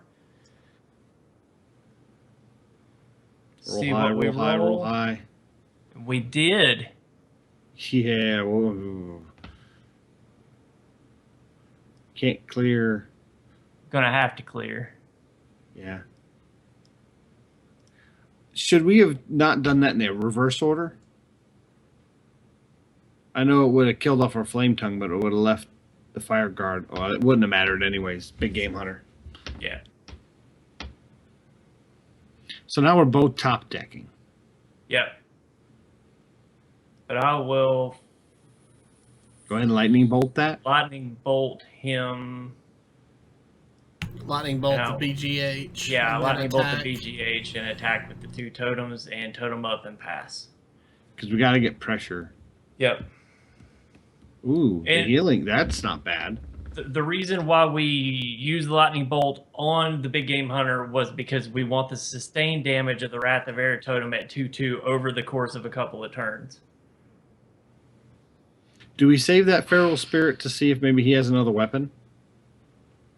Or is this I think we straight just put it out defensive? for damage Yeah. at this point. Okay. We have two 10 damage mines that we're going to be drawing. Good call. We need to get as much pressure as possible. Good. Yes. And see, at this point, we're now, if he doesn't kill any of our totems, we're guaranteed the 1/1, which is more damage. Because And- you can't have more than one of the same one, except in some instances with Tuskar Totemic. Oh, that And, was such just a good got draw your- for us. Okay, so Yeah. he just played a zombie chow, which was not an intelligent thing in my opinion to No. play. I'm going to Wrath of Air totem into him. Yeah, because we don't. If we had hero powered, we wouldn't be able to have room for the totem golem. But Right. So I'm going to run one of my wolves into him because the healing stream totem will heal Good it call. back. good call. And that gives me damage on my healing stream totem. I played my totem golem to the left of my flame tongue, and Who's now I now a will hit 6? damage. He's a 6/5 because of Mist Caller, along with the Flame Tongue totem. Right, and I will not hero power here because I have the 2 totems that I want. Gotcha. There's he the crushed there's the second. totem golem. Is that the second crush? That's the second First. crush. No, That he was the last guy that crushed Oh, oh, okay. was it last Okay. game. Yeah, because he casted at full power. But that's okay because now I'm top decking my threats as well. So here's the fire elemental. He's already used BGH, so I can play this and not have to worry about it being BGH'd. It's a 9/6 going to face again. I think the zombie chow was a For mistake 7. on his end. I wouldn't Yeah. have played that. Zombie Chow healed me up to 18. I now survive if I get mined. Not if you get back to double back. blind. Yeah. Now Shield the Maiden. one thing about holding zombie chow, if you know it's not going to be effective, if you hold it in your hand, we'll always think it's some form of removal or threat. Have we used Okay. both? We haven't used both Doomhammers yet, have we? We have not, but here we need to clear the Shield Maiden or the Shield Maiden's going to clear us. So this is where because we kept this wolf alive, we go ahead, we rock biter the wolf and clear the Shield Maiden. Okay. Because we're going to be doing enough damage that just a Doomhammer itself, naked, is going to be effective. Right, we cleared up that spot, so now we have the Wrath of Air totem out there, so we draw our spells. We still have a lightning bolt. We're just going to go ahead and go to face. The Shield Maiden gave him 5 armor. He tanked up for another 4, which effectively negated our fire elemental. But we still powered through all the armor, and we're now he's sitting at 14 health. The only Yeah, thing and is if the, Matt asked how many cards were left. He has 5 now, and we have it's just what I was about to say. we is have the 7, second but brawl. 2 of them are mines. I was just about to mention that if he runs double brawl, that may be a problem for us. And he really milked that brawl.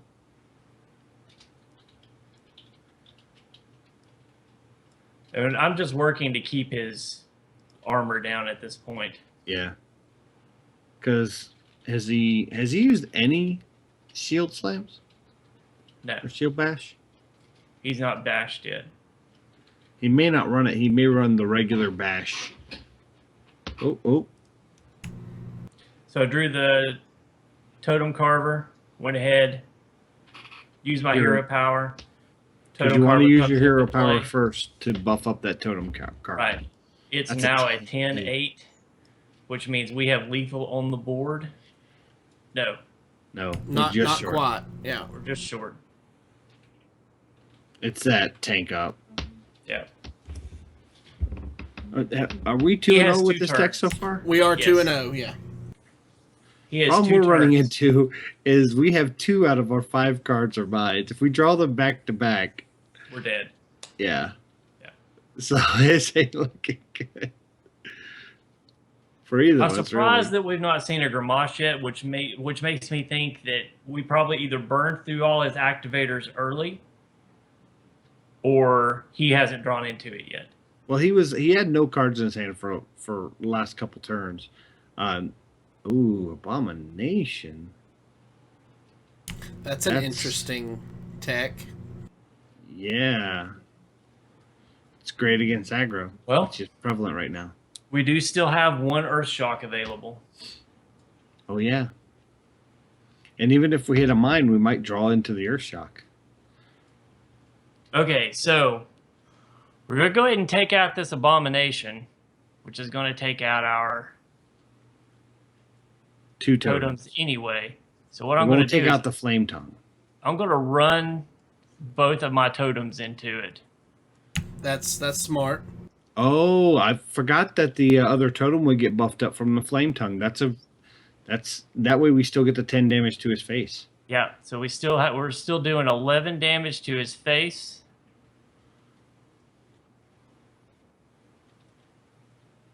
So actually, first I'm going to run the Totem Carver in, And then to do put that 10. between the Carver and the Flame Tongue?